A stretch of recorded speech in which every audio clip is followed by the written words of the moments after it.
In this video, I'm going to teach you how to update OneDrive. So in order to do that, you first need to head over and create an account by going to your browser and going to Microsoft.com. Onto the products page, locate OneDrive, and from in there, click onto this create a free account in order to sign up directly from them. Now, if you already have an account, you can just proceed to click onto the sign in option that should appear right here.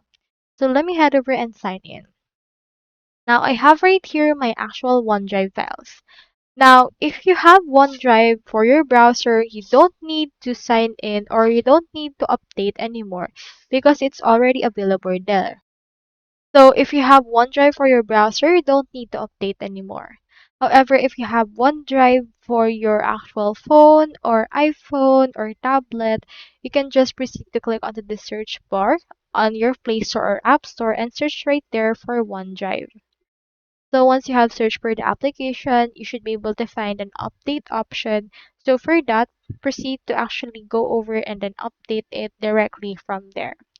Now, if you have OneDrive on your PC, you can head over and update it directly from there.